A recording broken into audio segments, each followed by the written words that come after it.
আচ্ছা, আমাদের সবার মনেই কিন্তু একটা ভয় কাজ করে, একটা অদ্ভুত অস্বস্তি, তাই না? ওই যে হঠাৎ করে মনে হয় বাইরে কেউ আছে। তো আজ আমরা ঠিক সেই ভয়টা নিয়ে কথা বলবো। আচ্ছা, একটা প্রশ্ন দিয়ে শুরু করা যাক। আচ্ছা, একটা বাড়ির সবচেয়ে দরকারি তালা কোনটা হতে পারে? সদর দরজার তালাটা, তাই তো? কিন্তু না, আসল তালাটা কিন্তু দরজায় লাগানো থাকে না, সেটা থাকে আমাদের মনে। হ্যাঁ, ঠিক তাই, মনের ভেতরের সেই অদৃশ্য তালা, যেটা আমাদের সারাক্ষণ বলে ভেতরে সব ঠিক আছে, একদম নিরাপদ। কিন্তু একবার ভাবুন তো, সেই বিশ্বাসটা যদি এক মুহূর্তে ভেঙে চুরমার হয়ে যায়, তখন কি হতে পারে? নিরাপদ আশ্রয়, এই ধারণাটা যে আসলে কতটা ঠুনকো, কতটা কাঁচের মতো ভঙ্গুর হতে পারে, সেটাই আমরা দেখব আজকে। আর এর জন্য আমরা শুনব 3টি সত্যি ঘটনা, এমন 3টি ঘটনা যা শুনলে এই ভয়টা যেন একেবারে জীবন্ত হয়ে উঠবে। তো আমাদের প্রথম ঘটনাটার শুরু কিন্তু খুবই সাধারণ একটা ব্যাপার দিয়ে। এমন একজন মানুষ যাকে আমরা প্রায় নিজের ঘরে ডেকে আনি, কিন্তু একবার ভাবুন, সেই পরিচিত মুখটাই যদি অচেনা এক আতঙ্কের কারণ হয়ে দাঁড়ায়, তখন? আচ্ছা, চলুন একটু কল্পনা করি। বেশ শান্ত একটা শহর, যেখানে সাধারণত তেমন কোনো খারাপ ঘটনা ঘটেই না। আর সেই শহরে একটা বাড়িতে 12 বছরের একটা ছেলে একা আছে। সন্ধ্যায় খিদে পেয়েছে, তো সে একটা পিৎজা অর্ডার করেছে। মানে এর থেকে সাধারণ দৃশ্য আর কি বা হতে পারে, তাই না? তো পিৎজা ডেলিভারি হলো। ত্রিশের কোঠায় বয়স, ডেলিভারি ড্রাইভারের। পিৎজাটা হাতে দেওয়ার সময় সে ছেলেটার চোখের দিকে সোজা তাকিয়ে জিজ্ঞেস করলো, একা নাকি এখানে? ব্যাস, শুধু এই একটা প্রশ্ন। আর ওই একটা প্রশ্নতেই যেন সবকিছু কেমন ওলটপালট হয়ে যেতে শুরু করলো। এরপর কয়েক ঘন্টা কেটে যায়। রাত তখন 11টা। হঠাৎ দরজার বেলটা আবার বেজে উঠল। বাইরে থেকে এক লোকের গলা শোনা যাচ্ছে, সাহায্য চাইছেন। ছেলেটা স্বাভাবিকভাবে দরজা খোলেনি, কিন্তু তার ঠিক কয়েক মিনিট পরে সে শুনতে পেল বাড়ির ভেতরে কারো পায়ের শব্দ। ভেবে দেখুন অবস্থাটা, একদিকে সে একা, আর অন্যদিকে বাড়ির ভেতরে একজন অচেনা লোক। মাঝে শুধু বেডরুমের একটা সাধারণ লক করা দরজা। ছেলেটা স্পষ্ট শুনতে পাচ্ছে দরজার নবটা কেউ ঘোরানোর চেষ্টা করছে। একবার, দুবার, আর তারপর সব একদম চুপ। পরে যখন পুলিশ আসে, তখন যা জানা যায় তা শুনলে গায়ে কাঁটা দেয়। বাড়ির পেছনের দরজা আর একটা স্লাইডিং জানালা দুটোই খোলা ছিল। মানে লোকটা কোনো রকম জোর জবরদস্তি ছাড়াই একেবারে নিঃশব্দে বাড়ির ভেতরে ঢুকে পড়েছিল। তাহলে দেখা যাচ্ছে প্রথম ঘটনায় ভয়টা এসেছিল আমাদের খুব চেনা একটা জগৎ থেকে, কিন্তু আমাদের দ্বিতীয় ঘটনাটা ঠিক তার উল্টো। এখানে ভয়টা আসছে একাকিত্ব আর গভীর নির্জনতা থেকে, অনেকটা একটা নীরব ছায়ার মতো, যে শুধু দূর থেকে তাকিয়ে থাকে। আচ্ছা, এবার আরেকটা দৃশ্য কল্পনা করা যাক। এক টিনেজার একটা নতুন বাড়িতে শিফট করেছে। বাড়িটা জঙ্গলের এতটাই ভেতরে যে আশেপাশে কোনো প্রতিবেশীর বাড়ির আলো পর্যন্ত দেখা যায় না।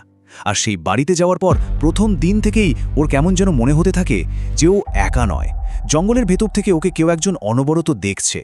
তারপর একদিন রাতে সে তাকে দেখেই ফেলল, ঠিক জানালার বাইরে। ছেলেটার নিজের কথাতেই বলি, আমি আমার জীবনে এত বড় আর এত ভয়ঙ্কর হাসি আর কখনো দেখিনি। ভাবা যায়, শুধু একটা অস্বাভাবিক হাসি যেটা ওর দিকে তাকিয়ে আছে। শুধু তাই না, লোকটার হাতে একটা ছুরিও ছিল, কিন্তু সে সেটা দিয়ে কোনো হামলা করার চেষ্টা করছিল না। সে শুধু ছুরিটা দিয়ে খুব আস্তে আস্তে বারবার জানলার কাছে টোকা দিচ্ছিল। টিক টিক টিক, এই সামান্য একটা শব্দ, কিন্তু এটাই যেন কানের ভেতরে একেবারে গেঁথে যাচ্ছিল। এটা আসলে ছিল এক ধরনের মানসিক অত্যাচার, একটা সাইকোলজিক্যাল ওয়ারফেয়ার। দিনের পর দিন, সপ্তাহের পর সপ্তাহ ধরে এই একই জিনিস চলতে থাকে। রাতের বেলা নিস্তব্ধতার মধ্যে ওই হালকা টোকা দেওয়ার শব্দ, আর দিনের বেলাতেও সবসময় মনে হতো জঙ্গলের ভেতর থেকে কেউ যেন ওকে ফলো করছে। এই ঘটনার সবচেয়ে ভয়ের অংশটা আসে এরপর। একদিন সকালে ঘুম থেকে উঠে ছেলেটা দেখে বাইরে বরফ পড়েছে, আর সেই তাজা বরফের ওপরে পুরো বাড়িটাকে ঘিরে শুধু একজনের পায়ের ছাপ। আর অদ্ভুত ব্যাপার হলো, প্রত্যেকটা জানালার সামনে এসে পায়ের ছাপগুলো একবার থেমেছে, তারপর আবার এগিয়ে গেছে, যেন লোকটা খুব মন দিয়ে খুঁটিয়ে খুঁটিয়ে ভেতরে সবকিছু জরিপ করে গেছে। আচ্ছা, আমাদের শেষ যে ঘটনাটা, সেটা এই ভয়কে একেবারে অন্য একটা লেভেলে নিয়ে যায়। কারণ এখানে বিপদটা আর বাইরে থেকে উকিঝুঁকি দেয় না, এখানে সে দেওয়াল টপকে সোজা ভেতরে চলে আসে। 6 জন কলেজের বন্ধু স্প্রিং ব্রেকে ছুটি কাটাতে গেছে শহর থেকে অনেক দূরে, সাউথ ক্যারোলাইনায় একটা বেশ পুরনো ভাঙাচোরা ক্যাবিনে। জায়গাটা এতটাই রিমোট যে মোবাইল নেটওয়ার্কও ঠিকঠাক কাজ করে না। মানে ওরা বাইরের দুনিয়া থেকে ছিল একদম বিচ্ছিন্ন আর পুরোপুরি অরক্ষিত। তো প্রথম রাত, সময় তখন ভোর 4:15। ওদের মধ্যে একজন হঠাৎ ঘুম ভেঙে দেখে জানালার কাছে একেবারে মুখ লাগিয়ে একটা লোক দাঁড়িয়ে আছে, আর ঠিক আগের ঘটনাটার মতোই খুব আস্তে আস্তে টোকা দিচ্ছে। স্বাভাবিকভাবেই ওরা খুব ভয় পেয়ে যায়, কিন্তু নিজেদেরকে এই বলে বোঝায় যে হয়তো কোনো মাতাল ভুল করে চলে এসছে। পরের রাতে ওরা সবাই খুব সতর্ক থাকে, কিন্তু ভোর 3:30-এর দিকে ওরা একটা ভয়ঙ্কর সত্যি বুঝতে পারে। লোকটা এবার আর বাইরে নেই। ওদের একজন বাথরুমে যাবে বলে ঘর থেকে বের হয়, আর দেখে যে রান্নাঘরের জমাট বাঁধা অন্ধকারের মধ্যে একটা ছায়ামূর্তি দাঁড়িয়ে আছে। লোকটা সম্পূর্ণ নগ্ন আর সারা গায়ে আঁচড়ের দাগ। সবচেয়ে ভয়ের কথা হলো সে কোনো দরজা বা জানালা ভাঙেনি, কোনোভাবে সে ভেতরে ঢুকে পড়েছে। মানে যে বিপদটাকে ওরা বাইরের হুমকি ভাবছিল সেটা আসলে ততক্ষণে ঘরের ভেতরের এক জীবন্ত দুঃস্বপ্নে পরিণত হয়েছে।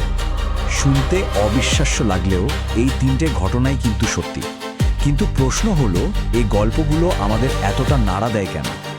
এর কারণটা হলো এই প্রত্যেকটা ঘটনার মধ্যে কিছু কমন প্যাটার্ন বা সাধারণ সূত্র আছে, আর এই সূত্রগুলোই আমাদের মনের সবচেয়ে গভীর ভয়টাকে গিয়ে ছুঁয়ে দেয়। একটু খেয়াল করলেই আমরা দেখতে পাবো প্রত্যেকটা ক্ষেত্রে ভয়ের উৎসটা কিন্তু আলাদা।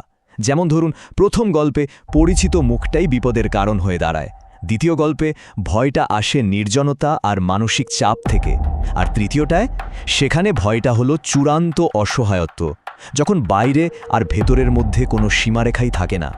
পদ্ধতি হয়তো আলাদা, কিন্তু মূল আতঙ্কটা কিন্তু একই, আর সেটা হলো আমাদের নিরাপদ আশ্রয়টা আসলে নিরাপদ নয়। তাহলে আসল ভয়টা আসলে কি? দরজার ওপাশে দাঁড়িয়ে থাকা কোনো ভূত বা দৈত্য না। আসল ভয়টা হলো সেই উপলব্ধিটা, সেই মুহূর্তটা যখন আমরা বুঝতে পারি যে আমাদের এতগুলো তালা আসলে শুধু আমাদের মনকে শান্ত রাখার একটা উপায়, আমাদের শরীরকে রক্ষা করার জন্য নয়। আসল ভয়টা হলো যখন নিরাপত্তার পুরো ধারণাটাই এক মুহূর্তে ভেঙে পড়ে। আর সবশেষে এটাই আমাদের জন্য সবচেয়ে অস্বস্তিকর প্রশ্নটা রেখে যায়, যদি নিজের 4 দেয়ালের ঘরটাই নিরাপদ না হয়, তাহলে এই পৃথিবীতে আর কোনটাকেই বা নিরাপদ বলা চলে?